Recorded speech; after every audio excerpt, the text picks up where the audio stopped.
Hi, my name is Rick Sanchez. I'm with a company called Tractor Tip Equipment.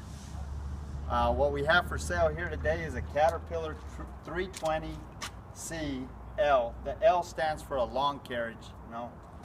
Basically it's a longer than standard pad or track length. We're going to talk a little bit about the mechanics of this particular machine in the first clip, the operating specs in the second, and we'll run it in the third. Price on a new machine like this these days, equipped like it is I'll bet it's bumping 190, 200,000. This machine currently has 5,798 original hours on it. As far as manufacturers go, everybody knows Cat. They're ubiquitous out there. They're #1 in the world of heavy construction mining equipment. The weight of this machine is 48,000 pounds.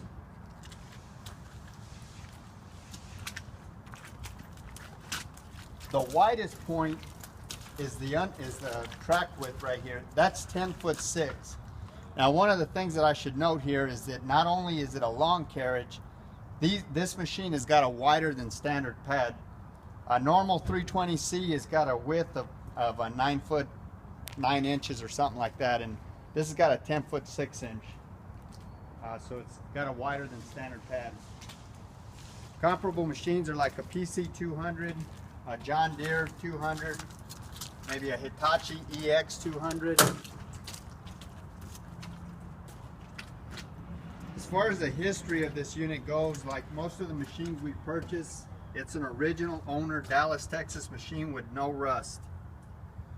We're far enough south and 300 miles from the ocean, so the only salt we see on our kitchen tables is the salt we see on our kitchen tables. This machine comes from a large, well-organized contractor here in the Dallas-Fort Worth area who had a comprehensive maintenance program that rivals some of the best I've seen.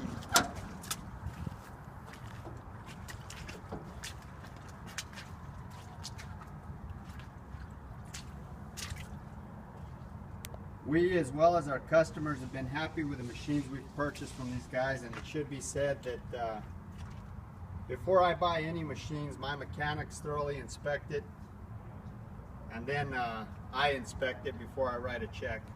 If there's anything wrong with a tractor, I just don't sell it. Don't buy it, I mean. As far as options go, this machine, like I say, it's got a pattern control change valve here. You can change it from John Deere or British standard controls to ISO controls or Caterpillar controls. This is set up like Cat style. This is John Deere style right here. You can see the some people call it backhoe style. You got SAE. So that's one of the options. Another option that you got, like I say, this, I don't know if you can see that there, but this is a wide pad. It's a wider than standard pad. And the benefit of that, with the long carriage is that you get a better lifting capacity, you get more stability and whatnot. This machine has got auxiliary hydraulics. It's got regular auxiliary hydraulics, which are dual single direction, dual direction, or dual function hydraulics, and it's got rotational circuitry. And the circuitry right now is set up to run the coupler, which is another option it's got. It's got a coupler on it. This is a pin style coupler, a pin grabber type coupler.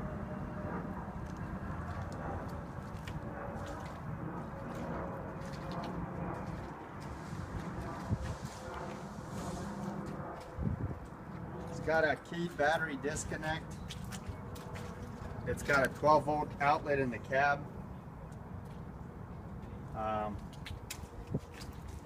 All of the glass is in the cab. Here's another option here. I'm going to jump up here so I can show them. You got a you got a storage box here for teeth and whatnot, or a toolbox.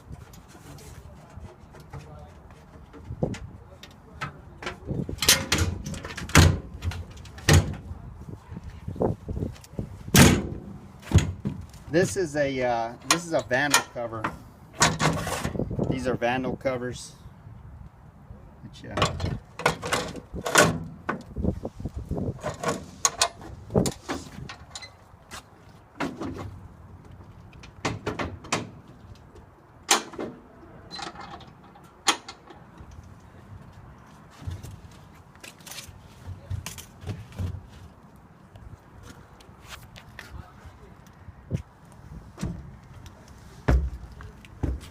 As far as the engine goes, this is a 138 horsepower Cat 3066 diesel engine.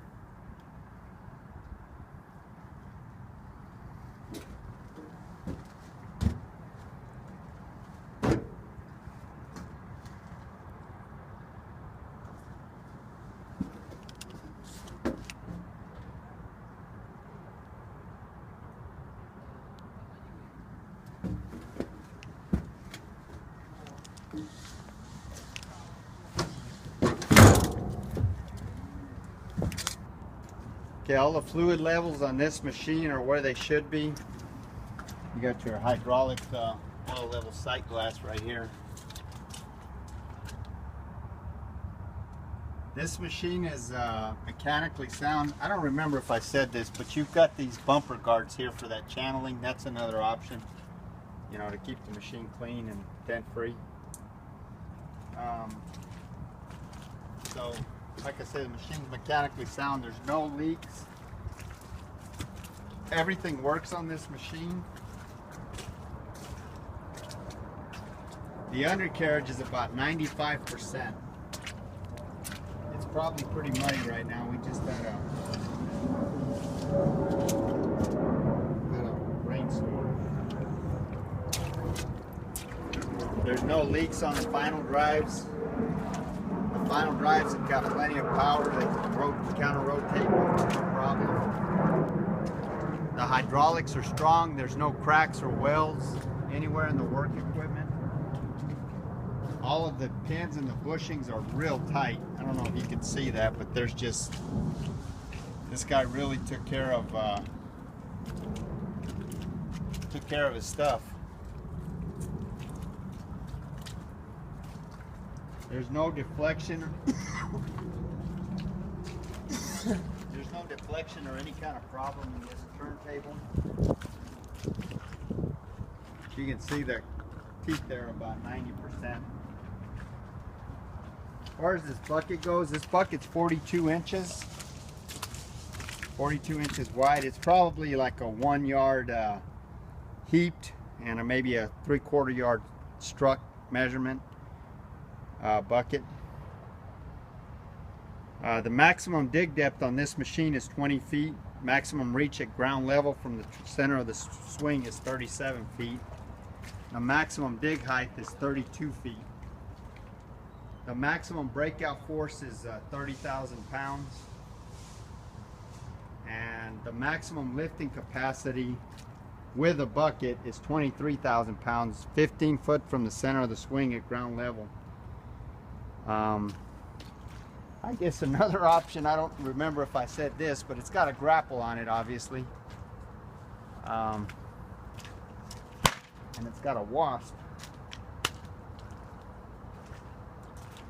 So this grapple is 6 foot. From this point right here to that tooth, it's 6 foot, and it's 28 inches wide. We're gonna run it in the next clip. Okay, so this next video is the inside of the cab here. This is your horn. This right here is your safety lever. Here's your travel control. Here's an auxiliary hydraulic for, here's your auxiliary hydraulic. You could set that up to run that thumb, but the way they've got it set up right now is that the thumb controls are right here. This is your quick couple disconnect. Here's your, maybe I should just turn it on. There's no error codes.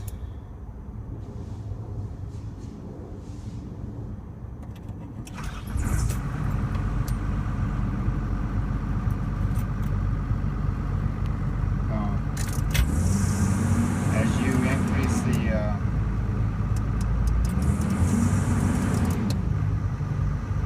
so all the gauges work. This is your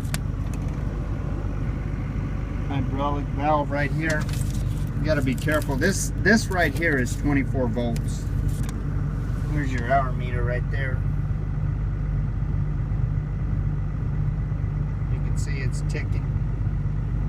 It's turning. This is 24 volts. These two back here are 12 volt. You don't want to plug in your phone or whatever to that, because it'll fry the phone. This is your cancel switch for buzzer. This is your windshield wiper. You got different speeds. That works fine. This is your automatic, if you want your machine to idle down automatically. This is your travel speed. You can see as I hit that button, your travel speed jumps from a rabbit to a turtle. These are your work lamps right here. This is all of them. Here's your air conditioner, which works fine. The AC blows cold. We got it on heat right now, but that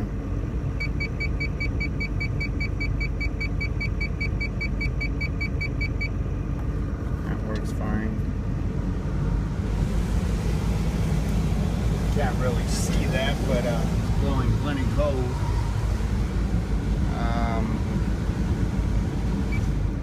Go ahead and kill that, but here's your where you turn on the air conditioner. This is your windshield wiper for the rear. This gives priority to your lift cylinders. Here's your radio.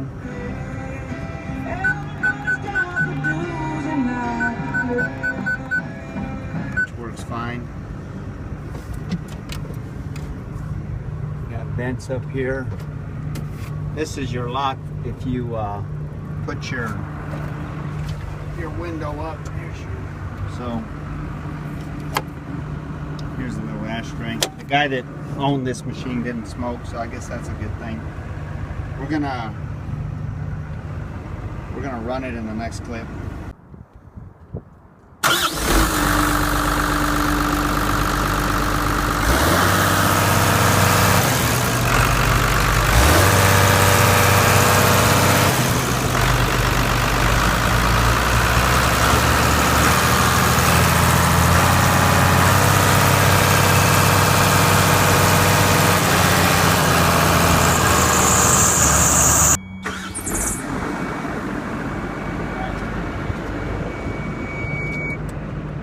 I'm going to show you guys how this coupler works. You've got to hold this, you got to put that safety lever down, and when you flip this switch up, you're going to hear a sound, which is a warning sound that the coupler is not activated.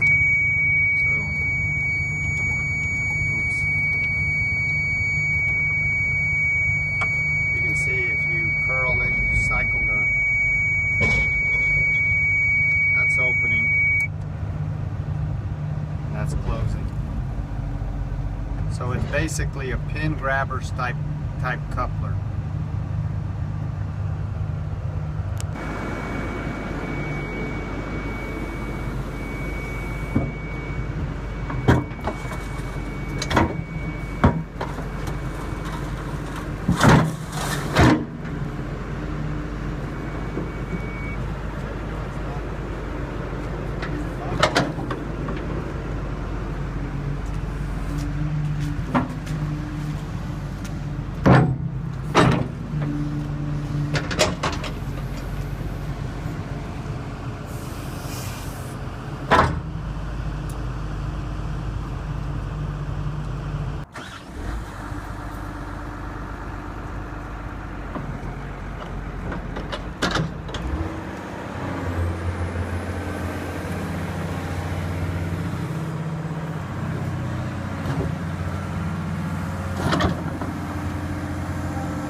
said earlier that they got this set up to where it's doing your travel. You could set this circuit up to do your shear. So this button right here is what does your